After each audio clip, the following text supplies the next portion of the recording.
On va écouter les avocats de l'autre côté. Vous venez de soulever, d'exposer et de soutenir les arguments qui, s'ils sont avérés, remet en cause leur présence dans la procédure, puisque vous avez soutenu que leur constitution est irrégulière. Or, cette cour ne reçoit pas les avocats irrégulièrement constitués. Donc, vous allez nous permettre de vérifier ces déclarations et ces affirmations en écoutant ceux qui sont mis en cause. On va commencer par M. Branco, au barreau de Paris. Vous avez entendu les déclarations de M. Bitté du Sénégal. Qu'est-ce que vous répondez à cela? Je vous remercie, Monsieur le Président. Je note que l'État du Sénégal s'obstine dans sa volonté de m'empêcher de défendre M. Sonko après m'avoir expulsé du territoire le 30 mars, alors que je me rendais à l'audience pour le défendre dans le cadre de l'affaire Bamba Niang, dont il est fait mention sans aucun motif légitime, après m'avoir fait arrêter par des hommes encagoulés et expulsé du territoire lorsque je m'étais rendu pour le défendre dans l'affaire pénale à laquelle il était confronté pour des accusations particulièrement extraordinaires qui lui avaient été infligées le 28 juillet dernier. Il se trouve qu'aujourd'hui, y compris à la CEDEAO, ceux-ci cherchent à me faire expulser de ce dossier. Je dois leur faire peur. Je tiens à dire très simplement deux choses. D'une part, la Constitution et l'élection de domicile sont parfaitement régulières dès lors que l'affaire que vous avez à traiter est directement liée à l'affaire de diffamation concernant M. Bamba Niang, dont il a été fait mention. Dès lors, la Constitution et l'élection de domicile dont il est fait mention auprès de mon confrère est valide pour la saisine de la CEDEAO, qui peut être considérée comme une instance qui vient justement traiter et intégrer cette affaire. D'autre part, dans le cas où mon confrère ne se contenterait pas de cette désignation, j'ai immédiatement fait transmettre la Constitution et l'élection de domicile qui avait été élaborée hier à votre cour et à votre greffier afin de régulariser la situation dans le cas où cela posait problème. Je suis sûr que mon confrère Seyd Larifou pourrait le faire immédiatement en des délais tout aussi courts.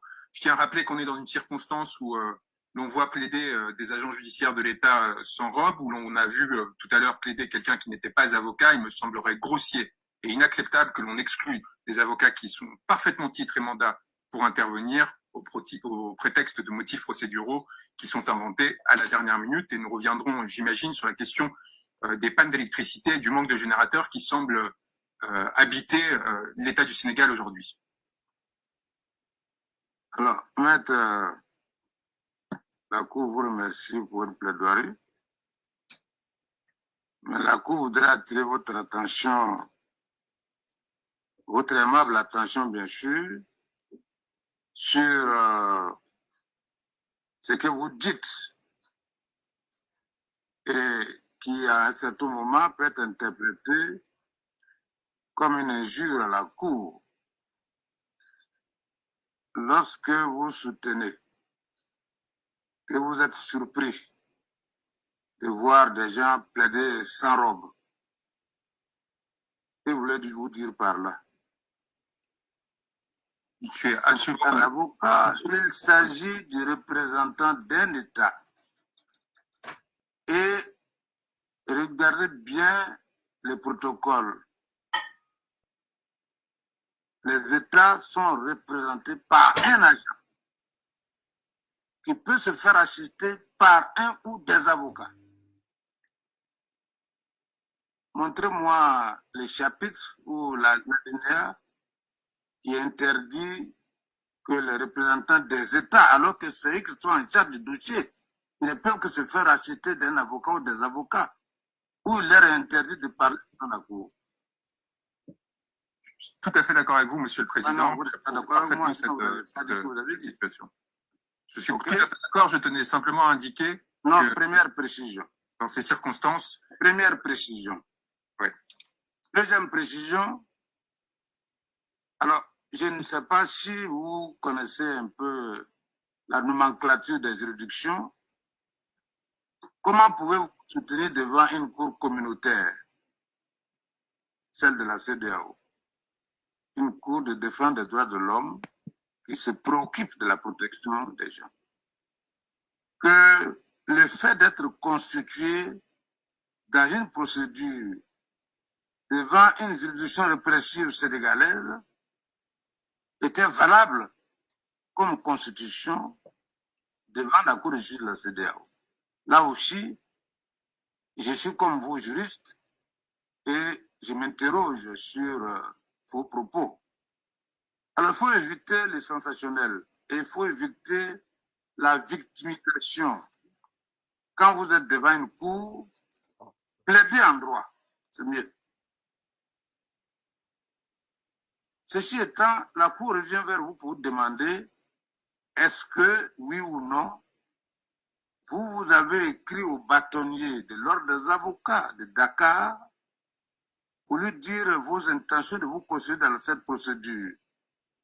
De deux, est-ce qu'il vous a répondu par l'affirmative? Et de trois, s'il vous a répondu par l'affirmative, est-ce que vous avez fait le courrier ou pour déposer? Voici les trois questions que la Cour vous pose. Monsieur le Président, il a été évidemment signifié à mon bâtonnier ainsi qu'à mes confrères que je me constituais pour les intérêts de Monsieur Sonko. Vous avez la lettre que vous l'avez adressée au bâtonnier. Sauf erreur de ma part, Monsieur le Président, si je peux me permettre de vous répondre. Sauf erreur de ma part. Est-ce que vous avez sauf erreur de ma part, Monsieur le Président. Sauf erreur de ma part, Monsieur le Président. Il ne s'agit pas d'une. S'il vous plaît. Il ne s'agit pas d'un régime d'autorisation, mais un régime déclaratif. Cette déclaration a été faite et elle peut être transmise sans aucune difficulté. Vous posez trop de difficultés pour vous-même.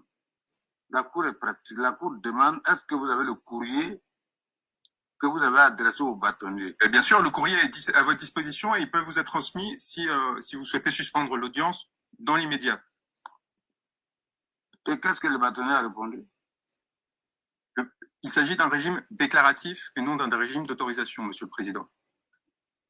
Ah, mais pourquoi j'aimerais déclarer? Quand on déclare là, on regarde. Il y a des gens qu'on peut refuser.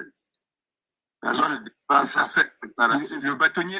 C'est vous qui faites ces conclusions. Bon, un régime déclaratif. Je ne représente pas l'État sénégalais, donc je ne peux pas me lancer dans ce débat avec vous. Monsieur le Président, si vous souhaitez nous empêcher de plaider la cause de Monsieur Sonko, allez-y. Ne cherchez pas de prétexte pour le faire. Si vous voulez quoi? Si vous souhaitez nous empêcher de plaider la cause de Monsieur Sonko, faites-le. Ne cherchez pas de prétexte. Vous êtes impoli en disant ce genre de choses à une cour de justice communautaire. Est-ce que vous pouvez revenir un peu en bas pour parler plus respectueusement à la cour? S'il vous plaît. Monsieur le Président.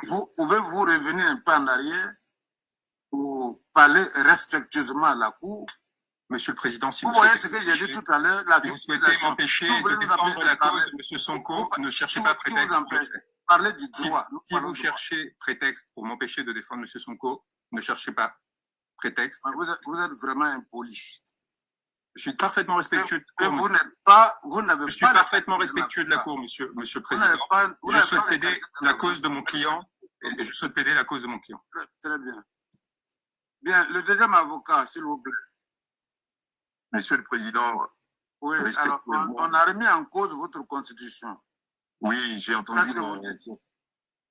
J'ai entamé les démarches nécessaires. J'ai communiqué hier à la Cour ma lettre de constitution et ma domiciliation au cabinet de mon confrère Maître Cyril Clédor-Ly. Voilà, ça a été régulièrement déposé hier. Le bâtonnier a été également saisi, mais jusqu'à maintenant, je n'ai pas encore la réponse, monsieur le bâtonnier. Voilà. Très bien. Alors, merci beaucoup. Il n'y a pas de problème en ce qui vous concerne. Donc, on peut continuer la procédure. Alors, donc, nous sommes au stade du renvoi, la demande de renvoi. Les autres ont reçu.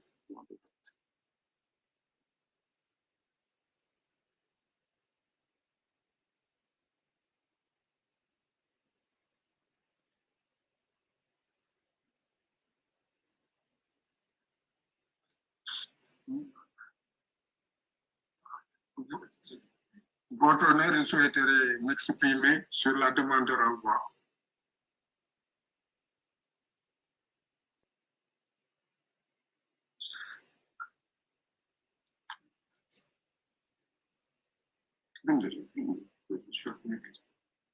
pour m'exprimer sur la demande.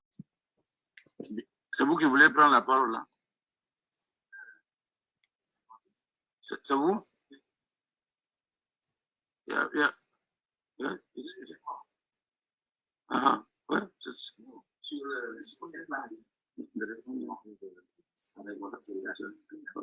Ouais, attendez 2 minutes. Du côté des requérants, un avocat qui voulait prendre la parole, qu'il se présente à la cour. Asseyez-vous d'abord, maître.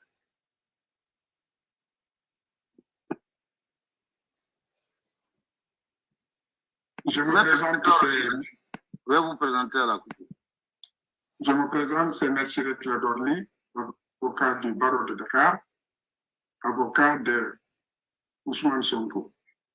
Très bien. Je voulais prendre la parole très brièvement sur 2 points. D'accord, allez-y. Le premier point, c'est sur la demande de renvoi. Et le deuxième point, par rapport aux exceptions préliminaires. D'abord, sur la demande de renvoi, nous nous opposons dans la mesure où nous avons seulement 20 jours pour les parrainages et pour déposer notre dossier d'admissibilité en faisant 10 régions de 244 000 km². Donc, le renvoi ferait que nous serions définitivement exclus des présidentielles et notre requête n'aurait pas de fondement sur l'urgence et le référé. La deuxième chose est que l'État du Sénégal argue du dépôt des pièces. Mais avoue avoir pris connaissance de ces pièces et déclare que ces pièces apportent la contre-preuve des preuves qu'ils avaient déposées. Par voie de conséquence, je pense qu'au vu des articles 80 et 81 du règlement de la Cour, l'affaire doit être retenue en urgence. Sur l'autre point, j'ai déjà déposé des conclusions écrites et je ne retarderai pas la Cour sur ce point, sauf à invoquer l'article 28, paragraphe 3 du règlement de la Cour. Cet article est précis. Il dit que l'avocat assistant ou représentant une partie est tenu de déposer au greffe de la Cour un document de légitimation certifiant qu'il est habilité à exercer devant une juridiction d'un État membre ou d'un autre État parti au traité. Et les pièces ont été envoyées et l'État du Sénégal en a pris connaissance. Des lettres de constitution, des pièces annexes dans lesquelles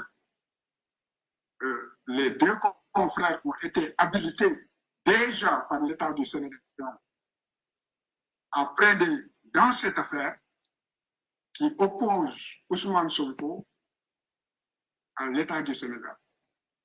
D'abord, devant une juridiction nationale ordinaire et devant la Cour suprême. Et vous avez en fait les éléments qui sont versés au débat.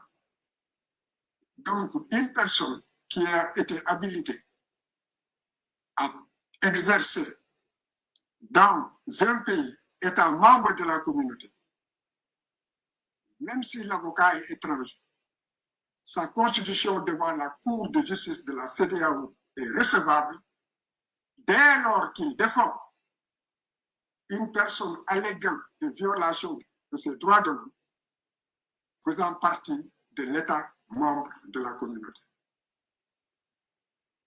Donc, je pense qu'il devrait, je souhaite, et je pense, de par la compréhension que j'ai des textes, que les confrères devraient être admis a plaidé devant votre auguste cour tout en regrettant l'incident passé et en m'excusant aussi auprès de la cour pour ce qui est malheureusement arrivé.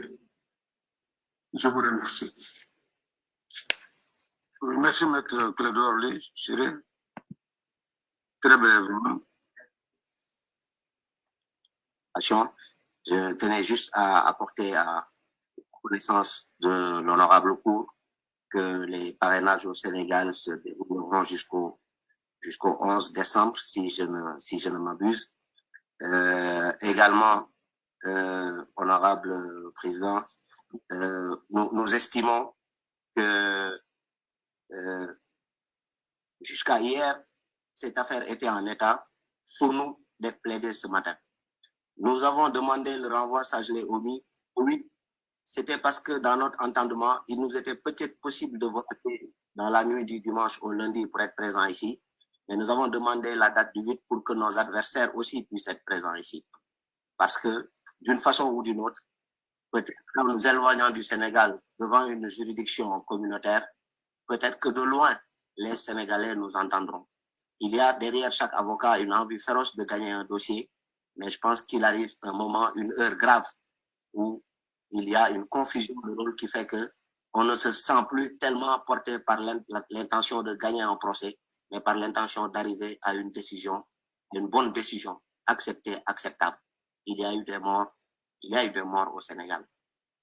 Ce n'est pas rien, Monsieur le Président. Pour le reste, ce que je souhaite dire, je rappellerai non pas à l'auguste cour, mais à nos confrères, qu'à partir du moment où l'avocat lui-même dit, la veille de l'audience, qu'il a envoyé des preuves qui contredisent les nôtres, nous réitérons encore plus humblement et plus respectueusement la demande de renvoi à une date utile qui nous permette, nous également, non pas de contredire de nouveau leurs preuves, mais de démontrer simplement la sincérité de toutes les pièces que nous avons déposées dans le dossier de la Cour. Je vous remercie, monsieur. Merci, maître, pour votre intervention. Bon, donc, comme le requérant a la parole en dernier, est-ce que vous souhaitez, maître Clédor Ly, est-ce que vous souhaitez dire quelque chose? La Cour va... Monsieur le Président, oui. je serai encore très bref parce que je connais, j'ai beaucoup fréquenté la Cour et je sais aussi que les avocats doivent savoir être brefs et ne pas faire perdre du temps à la Cour. Je rappelle que le règlement dit même que lorsque un mémoire est déposé et qu'il y a un mémoire en réplique, la Cour est seule habilitée à autoriser des dépôts de mémoire en réplique.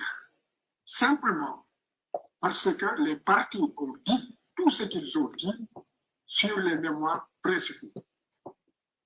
Et en l'espèce, il y a que l'État du Sénégal peut oralement, et c'est ça l'intérêt du débat oral, peut oralement apporter des précisions sur ce qu'il estime être des contre-vérités sur les pièces qu'il a reçues, puisqu'il en a pris connaissance et a disposé au moins de 48 heures. La Cour elle-même, malgré le volume de travail, n'avait que 48 heures, conformément aux articles 80 et 82 du règlement que j'ai cité, a fortiori les avocats. Et la Cour pouvait rendre sa décision sans qu'il y ait ce débat que je pense être surabondant. C'est de mon avis. Et parce que la Cour peut simplement sauvegarder aussi une courtoisie réciproque vis-à-vis des avocats. Maintenant, dire que nous avons jusqu'au 5 décembre, c'est un argument à notre faveur lorsque l'État le dit. Parce que les fiches de parrainage ont été prises depuis le 28 septembre.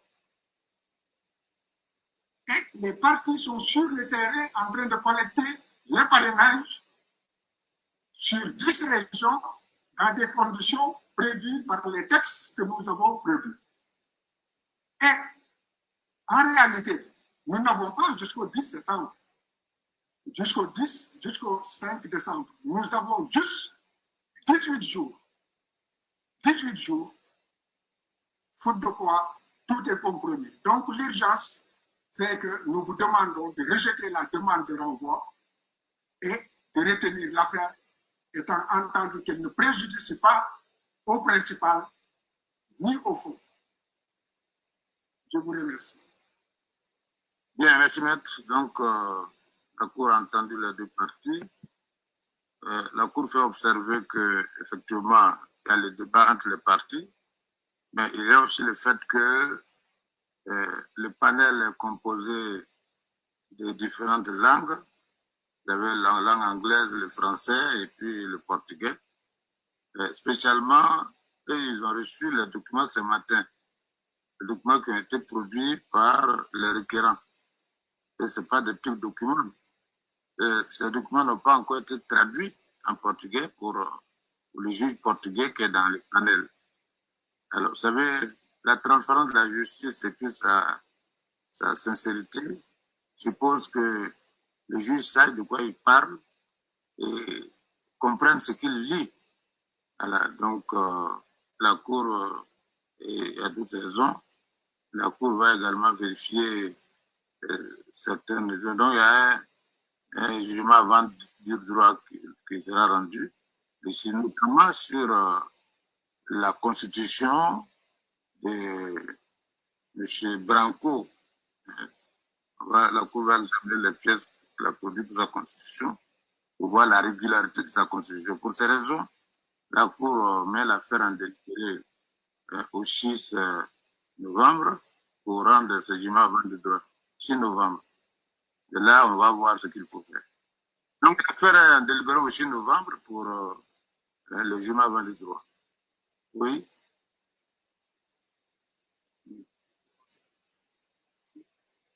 Elle-même, avocat. Avec votre ultime permission, Monsieur le Président, oui. Nous souhaitons simplement porter à l'attention de l'Auguste Cour le fait qu'en ce qui concerne notre maître Larifou, nous ne sommes pas au courant qu'il y ait une convention de coopération entre nos deux pays, entre le Sénégal et les Comores ou Djibouti. Voilà, ok, d'accord. Donc les deux, vous maintenez les comptes les deux. Donc la Cour va examiner tout ça. Voilà. Donc il n'y a pas de problème. La Cour va examiner ça. Donc le 6 novembre, la Cour va rendre un jugement avant de traiter ces questions-là. Alors, donc, les rôles de ces deux est utilisé et l'audience est levée. Court.